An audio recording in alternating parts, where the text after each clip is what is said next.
Good morning, students. Today I am here to proceed the chapter 1 under the unit 6 of class 12. This is the reproduction in organisms. In last class we talked about the reproduction and the asexual reproduction and the types of asexual reproduction. So today we will be proceeding with the sexual reproduction, and under the sexual reproduction we will be discussing some important terms that are very important to understand this entire process. Fine. So we will start with the sexual reproduction introduction. Fine. What exactly the sexual reproduction? If you remember, in last class we have discussed about asexual reproduction. When the single organism can produce the new offspring is called the asexual reproduction, single organism. But when there are two different organisms are present, one is the male and another one is the female, that time it is called the sexual reproduction. So, in the sexual reproduction, it involves the formation of male gamete and the female gamete. Fine. And these male gamete and female gamete, they can either be involved from the same or the different individual. Same means if the particular organism is bisexual, that time male and female gametes will present in the single individual. But when these two gametes are present in different individual, that time it is the unisexual. Fine. So what will happen further?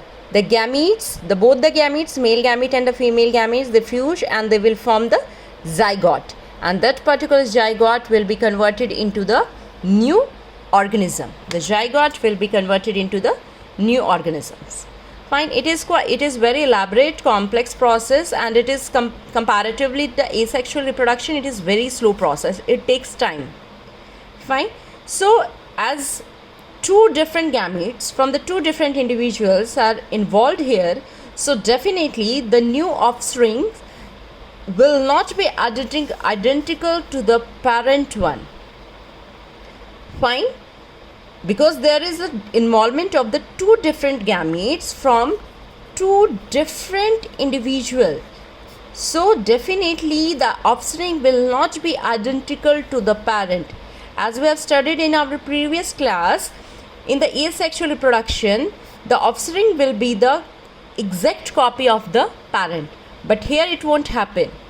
Here involvement of the two gametes from two different organisms, two different individuals, so definitely the offspring will not be identical to the parent one.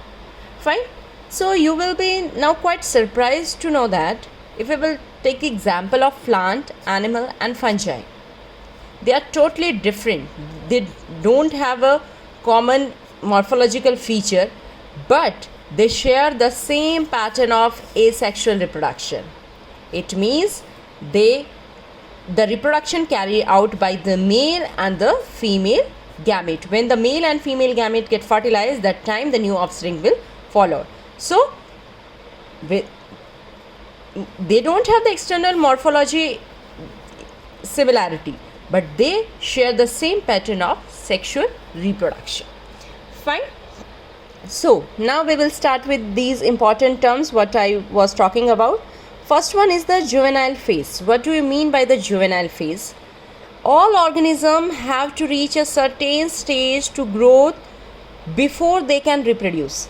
It means that when the plants and animals, they have to reach a particular age period, a particular time slot they have to survive.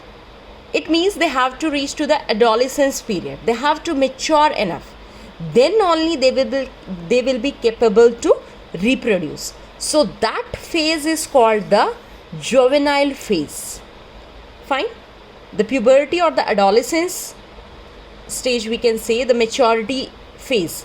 When all organisms have to reach a certain stage. What exactly this certain stage means? It's the maturity stage, or you can say that the puberty, or you can say the adolescence. All the terms are the same over here.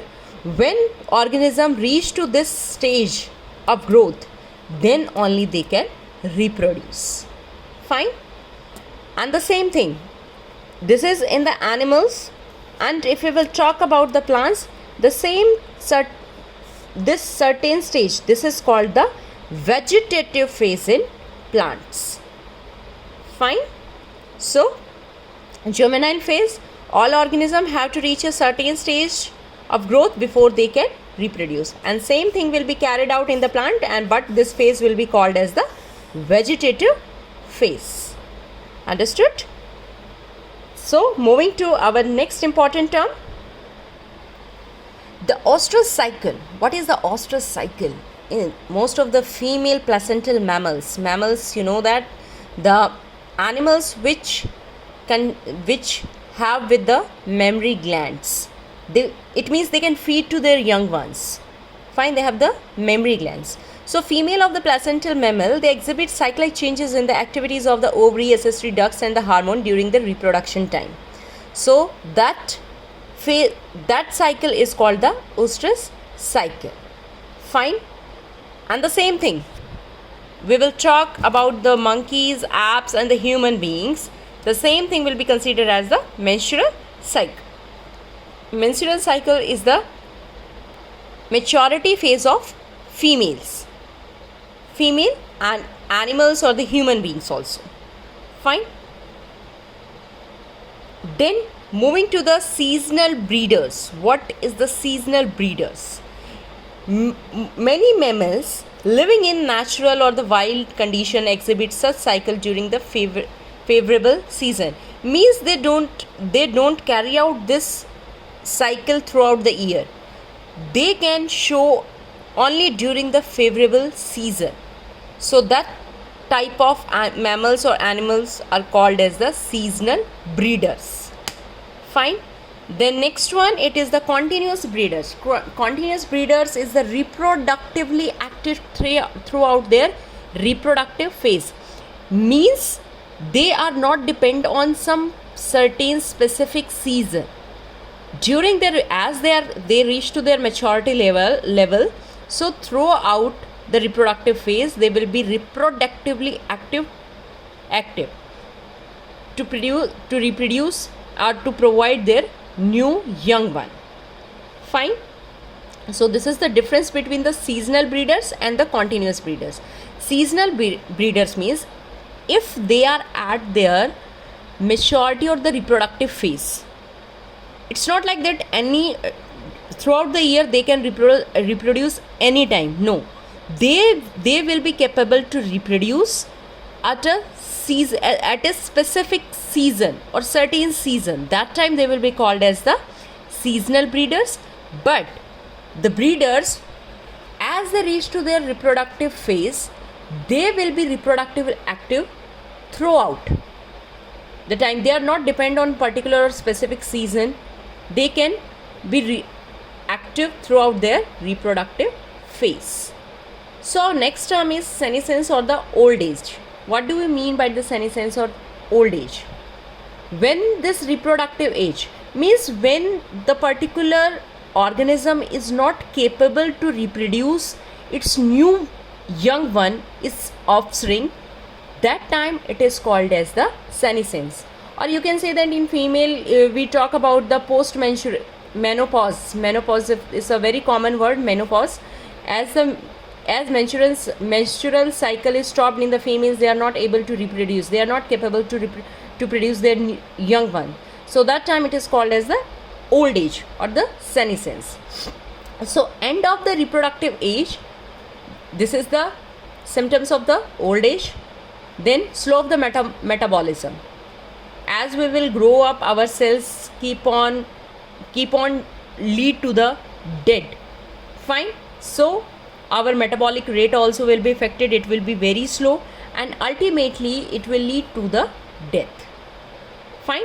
So this, the old age, this is when the person will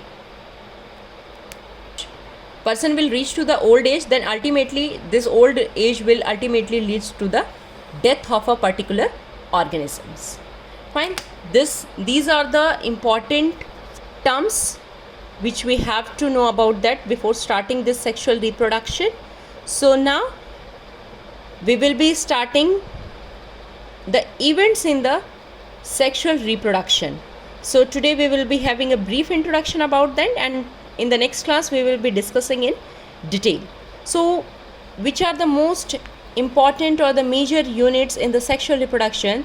The first one, it is the pre-fertilization, second one is the fertilization, and the third one is the post-fertilization. Means before the male and male gamete fertilize, what happens, and when they fuse, what happens, and after the fusion of male and female gamete, what will be the result? This is called the post fertilization. So in our next class we will be dealing with these three terms in detail. Hope you understood these terms we have talked about today. If you have any query, you can let me know. Thank you so much and have a good day.